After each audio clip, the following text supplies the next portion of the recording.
Hi hello friends, welcome back to our channel. ನಿನ್ನ ಜೊತೆ ನನ್ನ ಕತೆ ಒಂದು ಸೂಪರ್ ಡೂಪರ್ ಸಂಚಿಕೆ ನೋಡ್ಕೊಂಬರೋಣ. ಸಂಚಿಕೆ ಆರಂಭದಲ್ಲಿ ಏನಾಗುತ್ತೆ ಅಂತಂದರೆ, ಮನೆಯವರೆಲ್ಲ ದೇವಸ್ಥಾನಕ್ಕೆ ಹೋಗಿರ್ತಾರೆ. ದೇವಸ್ಥಾನಕ್ಕೆ ಹೋದಂಥ ಸಂದರ್ಭದಲ್ಲಿ ಏನಾಗುತ್ತೆ ಅಂತಂದರೆ, ಭೂಮಿ ಇದ್ದಳು ಅರಿಶಿನ ಕುಂಕುಮವನ್ನು ಈ ರೀತಿ ಪ್ರತಿಯೊಂದು ಮಹಿಳೆಯರು ಕೂಡ ಮುತ್ತೈದೆ ಹೆಣ್ಮಕ್ಳು ಅರಿಶಿನ ಕುಂಕುಮ ಹಚ್ಕೊಳ್ಳೋದು ಮತ್ತು ಹಣೆ ಮೇಲೆ ಬಿಟ್ಟಿಟ್ಕೊಳ್ಳೋದು, ಬೇತಲಲ್ಲಿ ಬಿಟ್ಟಿಟ್ಕೊಳ್ಳೋದು ಸಾಮಾನ್ಯವಾಗಿ ಇರುತ್ತಲ್ವ. ಆ ರೀತಿ ಭೂಮಿ ಕೂಡ ಹಚ್ಕೊಳ್ತಾ ಇರ್ತಾಳೆ. ಆದರೆ ಅವಳು ಇಲ್ಲಿ ಮನಸ್ವಿನಿಯಾಗಿ ಆ್ಯಕ್ಟ್ ಮಾಡ್ತಾ ಇದ್ದೀನಿ ಅನ್ನೋದು ಗೊತ್ತಿರೋದಿಲ್ಲ. ಭೂಮಿಯಾಗಿ ಅಜಿತನ ಹೆಂಡತಿಯಾಗಿ ಒಂದು ಮುತ್ತೈದೆಯಾಗಿ ಆ ಕೆಲಸವನ್ನು ಮಾಡ್ತಾ ಇರ್ತಾಳೆ. ಅದನ್ನು ನೋಡಿದಂಥ ಮಯೂರಿಗೆ ಫುಲ್ ಶಾಕ್ ಆಗುತ್ತೆ. ಅವಳು ಸೈಲೆಂಟಾಗಿ, ಭೂಮಿ ಏನು ಮಾಡ್ತಿದ್ದೀಯಾ ನೀನು? ಇಲ್ಲಿ ಮನಸ್ವಿನಿ ಏನು ಭೂಮಿ ಅಲ್ಲ, ಅಜಿತ ಹೆಂಡತಿ ಅಲ್ಲ ಅಂತಂದಾಗ ಭೂಮಿಗೆ ಫುಲ್ ಶಾಕ್ ಆಗುತ್ತೆ. ಮತ್ತು ಬ್ಯಾಕ್ ಬರ್ತಾಳೆ. ಬಂದವಳೆ ಮತ್ತು ಮಯೂರಿ ಮತ್ತು ಭೂಮಿ ಮಾತಾಡೋದನ್ನು ನೋಡ್ಬಿಟ್ಟು ಮನೆಯವರೆಲ್ಲ, ಏನದು, ಏನು ಮಯೂರಿ, ಏನು ಮಾತಾಡ್ತಾ ಇದೆಯಾ ಅಂತ ನಿಂಗವಜ್ಜಿ ಸುಮ್ಮನೆ ಇರ್ತಾಳ. ನಿಂಗವಜ್ಜಿ ಕೇಳ್ತಾಳೆ. ನಿಂಗವಜ್ಜಿ ಕೇಳಿದಾಗ, ಏನಿಲ್ಲ ಅಜ್ಜಿ, ಅದು ನಮ್ಮ ಊರಾಚೆ ಒಂದು ಬೆಟ್ಟ ಇದೆ ಅಲ್ವಾ, ಆ ಬೆಟ್ಟದಿಂದ ನಿಂತ್ಕೊಂಡ್ರೆ ನಮ್ಮ ಊರು ಚೆನ್ನಾಗಿ ಕಾಣಿಸುತ್ತೆ ಅಂತ ಭೂಮಿಗೆ ಹೇಳ್ತಾ ಇದ್ದೆ ಅಂತ ಹೇಳ್ತಾರೆ ಮಯೂರಿ.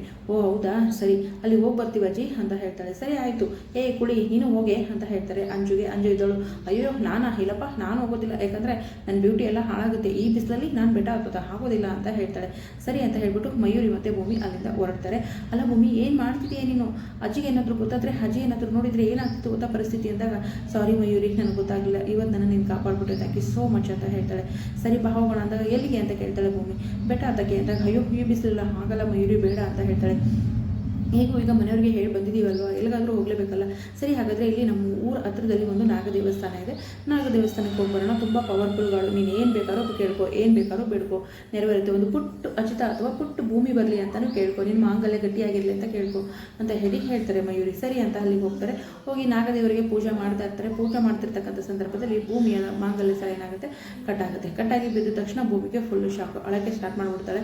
ಏನಾಯ್ತಿದ್ದು, ಅಯ್ಯೋ ಏನಿದು ಅಪಶಕ್ನ ಮಯೂರಿ ಅಂದಾಗ, ಅಯ್ಯೋ ಅದೇನೂ ಆಗಿಲ್ಲ ಭೂಮಿ, ತಲೆ ಕೆಡಿಸ್ಕೊಬೇಡ ನೀನು, ಜಸ್ಟ್ ಅವ್ರಿಗೆ ಕಟ್ಟಾಗಿದೆ, ಅದನ್ನು ನನಗೊಬ್ಬರು ಗೊತ್ತಿರೋರು ಇದ್ದಾರೆ, ಅವ್ರ ಕೈಯಿಂದ ರಿಪೇರಿ ಮಾಡಿಸೋಣ, ಈಗ ಹೇಗೂ ನೀನು ಮನಸ್ವಿನಿಯಾಗಿ ನಟನೆ ಮಾಡ್ತಿದೆಯಲ್ವ, ಹಾಗೆ ನೀನು ಅದನ್ನು ತೆಗೆದಿಟ್ಕೊಂಡ್ಬಿಡು ಅಂದಾಗ, ಇಲ್ಲ ಮಯೂರಿ ನಿನಗೆ ಗೊತ್ತಾಗಲ್ಲ ಅಂತ ಹೇಳಿ ಭೂಮಿ ಅಳಕ್ಕೆ ಸ್ಟಾರ್ಟ್ ಮಾಡ್ತಾಳೆ. ಅಲ್ಲಿ ಒಬ್ಬರು ಅಪರಿಚಿತ ವ್ಯಕ್ತಿ ಕೂಡ ಬರ್ತಾರೆ. ಬಂದವರು ಅವರು ಕೂಡ ಭವಿಷ್ಯವಾಣಿಯನ್ನು ನುಡಿತಾರೆ. ನಿಂದು ಮದುವೆನೇ ಎಲ್ಲ ಸಾಕಷ್ಟು ಗೊಂದಲದಲ್ಲಿ ಬರುತ್ತೆ. ಭೂಮಿಗೆ ಸಾಕಷ್ಟು ಗೊಂದಲ ಸ್ಟಾರ್ಟ್ ಆಗುತ್ತೆ. ಮತ್ತು ಅವರು ಹೇಳಿದಂಥ ಮಾತನ್ನು ಕೇಳಿ ಫುಲ್ ಹಳಕ್ಕೆ ಶುರು ಮಾಡ್ತಾಳೆ. ಆಗ ಮಯೂರಿ ಕಡೆ ಹೇಳ್ತಾಳೆ, ಅವ್ರು ಹೇಳಿದ ಮಾತುಗಳು ಸತ್ಯ ಆಗುತ್ತೆ ಅಂತ ಇವರಲ್ಲಿ ನಂಬ್ತಾರೆ. ಅವರು ತುಂಬ ಪವರ್ಫುಲ್ ವ್ಯಕ್ತಿ, ಅವ್ರು ಯಾರ ಹತ್ರನೂ ಭಿಕ್ಷೆ ಬೇಡೋದಿಲ್ಲ, ಕೊಟ್ಟರು ತಗೊಳ್ಳೋದಿಲ್ಲ, ಅವರಾಗಿ ಅವರು ಹೋದರೆ ಮಾತ್ರ ತಗೊಳ್ತಾರೆ ಅಂತ ಈ ರೀತಿ ಹೇಳಿದಾಗ ಭೂಮಿ ತಟ್ ಅಂತ ಹೇಳ್ಬಿಟ್ಟು ಸತ್ತಣ್ಣಗೆ ಕಾಲ್ ಮಾಡ್ತಾಳೆ. ಸತ್ತಣ್ಣ ನೋಡಿದ್ರೆ, ಓಹೋ ಇಷ್ಟೊಂದು ಈ ಕಾಲ್ ಮಾಡ್ತಿದ್ಯಾ ತಂಗೆವ, ಇಷ್ಟು ದಿನ ಆಯಿತು ಹೋಗಿ ಒಂದು ಕಾಲ್ ಇಲ್ಲ, ಮೆಸೇಜ್ ಇಲ್ಲ, ಏನು ಅಂತಂದಾಗ ಸತ್ತಣ್ಣ ಅದೆಲ್ಲ ಬಿಡಿ, ಸಾಹೇಬ್ರು ಹೇಗಿದ್ದಾರೆ, ಏನು ಮಾಡ್ತಾರೆ, ಆರಾಮಿದ್ದಾರ ಅಂತ ಒಂದೇ ಸಮನೆ ಪ್ರಶ್ನೆ ಮೇಲೆ ಪ್ರಶ್ನೆ ಕೇಳೋಕ್ಕೆ ಶುರು ಮಾಡ್ತಾಳೆ. ಮನಸ್ಸಲ್ಲಿ ಇಷ್ಟೊಂದು ಪ್ರೀತಿ ಇಟ್ಕೊಂಡು ಅವ್ರನ್ನ ಮದುವೆ ಮಾಡ್ಕೊಂಡು ನಿನ್ನ ಪ್ರೀತಿನ ಹೇಳ್ಕೊಳಕ್ಕಾಗ್ತಿಲ್ವಲ್ಲ ಅಂತ ಹೇಳ್ಬಿಟ್ಟು ಸತ್ತಣ್ಣ ಒಂಚೂರು ಕಾಲು ಎಳಿತಾರೆ. ಅಲ್ಲಿ ಏನೋ ತುಂಬ ಪ್ರಾಬ್ಲಮ್ ಇದೆ, ಅಲ್ಲಿ ತುಂಬ ಒಂದು 4 ಜನಕ್ಕೆ ಏನಂತಂದರೆ ಗುಂಡೇಟು ಬಿದ್ದಿದೆ, ಅಜಿತ ತುಂಬ ಕಷ್ಟದ ಪರಿಸ್ಥಿತಿಯಲ್ಲಿ ಇದ್ದಾನೆ ಅಂದಾಗ, ಸತ್ತಣ್ಣ ಕೇಳಿಸಿದ್ಯಾ, ಏನಾಯಿತು ಅಂತ ಹೇಳ್ಬಿಟ್ಟು ಮತ್ತೆ ಅಳಕ್ಕೆ ಶುರು ಮಾಡ್ತಾಳೆ. ಮಯೂರಿ ಪಾಪ ತುಂಬ ರಮಿಸ್ತಾ ಇರ್ತಾಳೆ, ಆದರೂ ಕೂಡ ಕೇಳೋದಿಲ್ಲ, ಅಳ್ತಾ ಇರ್ತಾಳೆ. ಮನೆಯವರೆಲ್ಲ ಬಂದಾಗ ಭೂಮಿ ಕಣ್ಣಲ್ಲಿ ನೀರು ನೋಡಿ, ಭೂಮಿ ಏನಾಯಿತು ಯಾರಾದರೂ ರೇಗಿಸಿದ್ರಾ ಏನ ಅಂತ ಮನುಷ್ಯಾಗ ಒಂದೊಂದು ಪ್ರಶ್ನೆ ಕೇಳ್ತಾರೆ. ಅಂದರೆ ಪ್ರತಿಯೊಬ್ಬರು ಒಂದೊಂದು ಪ್ರಶ್ನೆಯನ್ನು ಕೇಳ್ತಾರೆ. ಆದರೆ ಮಯೂರಿ ಮತ್ತು ಭೂಮಿ ಅದಕ್ಕೆ ಇಲ್ಲ ಅಂತಲೇ ಹೇಳ್ತಾರೆ. ಆಮೇಲೆ ಈ ವಿಷಯನ ಅತ್ತೆ ಹತ್ರ ಹೇಳಿದರೆ ಹೇಗೆ, ಅತ್ತೆ ಇದಕ್ಕೆ ಒಂದಕ್ಕೂ ಸೊಲ್ಯೂಷನ್ ಇರುತ್ತೆ, ಅತ್ತೆ ಇದಕ್ಕೆ ಒಂದು ಸೊಲ್ಯೂಷನ್ ಕೊಡ್ತಾಳೆ ಅಂದಾಗ, ಸರಿ ಹಾಗೆ ಮಾಡೋಣ ಅಂತ ಮೊದಲು ಒಪ್ಕೋತಾಳೆ ಭೂಮಿ. ಆಮೇಲೆ ಬೇಡ ಅತ್ತೆ ಸಾಹೇಬ್ರಿಗೆ ಏನಾದರೂ ಆದರೆ ತಡ್ಕೊಳ್ಳೋದಿಲ್ಲ, ಈ ಮಾತನ್ನು ಅತ್ತೆ ಹೇಳಲ್ಲ ಅಂತ ನನಗೆ ಮಾತು ಕೊಡು ಅಂತ ಹೇಳ್ಬಿಟ್ಟು ಪ್ರಾಮಿಸನ್ನು ಮಾಡಿಸ್ಕೋತಾಳೆ. ಸರಿ ಅಂತ ಹೇಳ್ಬಿಟ್ಟು ಮಯೂರಿ ಕೂಡ ಹೇಳ್ತಾಳೆ. ಹೀಗೆ ಚಿಂತೆಗೆ ಈಡಾಗಿರ್ಬೇಕಾದ್ರೆ ಕೊನೆಗೆ, ನೀವು ಮನೆಯಲ್ಲೆಲ್ಲ ಸಮಸ್ಯೆ ಬಂದಾಗ ಏನು ಮಾಡ್ತಿದ್ರಿ ಅಂತ ಈ ಮಯೂರಿ ಭೂಮಿನ ಕೇಳಿದಾಗ, ಎಲ್ಲರೂ ಕೂತ್ಕೊಂಡು ಚರ್ಚೆ ಮಾಡಿ ಅದಕ್ಕೊಂದು ಪರಿಹಾರ ಕಂಡುಕೊಳ್ತಿದ್ವಿ ಅಂದಾಗ, ಈಗ ಹಾಗೆ ಮಾಡೋದಲ್ವಾ, ಅತ್ತೆ ಹತ್ರ ಹೇಳೋದು ಸರಿ ಅನಿಸ್ತಾ ಇದೆ ಅಂದಾಗ, ಸರಿ ನಾನೇ ಹೇಳ್ತೀನಿ ಅಂತ ಇನ್ನೇನು ಸಂಗೀತಾಗಿ ಹೇಳಬೇಕು ಅತ್ತೆ ಅದು ಅಂತ ಹೇಳಿದಾಗ, ಯಾಕೆ ಭೂಮಿ ಇಷ್ಟೊಂದು ಟೆನ್ಷನ್ ಆಗಿದೆಯಾ, ಅಜಿತ ಫೋನ್ ಮಾಡಿದ್ದ ಗೊತ್ತಾ ಅಂತ, ಅತ್ತೆ ಯಾವಾಗ ಏನು ಅಂತ ಹೇಳ್ಬಿಟ್ಟು ಫುಲ್ಲು ಎಕ್ಸಾಕ್ಟ್ ಆಗಿ ಕೇಳ್ತಾಳೆ. 10 ನಿಮಿಷ ಮಾತಾಡಿದ್ದೀನಿ, 10 ನಿಮಿಷದಲ್ಲಿ 9 ನಿಮಿಷ ನಿನ್ನ ಬಗ್ಗೆನೇ ಮಾತಾಡಿದ್ದೇನೆ ಅಂತ ಸಂಗೀತ ಕೂಡ ಹೇಳಿದಾಗ ಭೂಮಿಗೆ ಒಂಚೂರು ಖುಷಿ ಆಗುತ್ತೆ.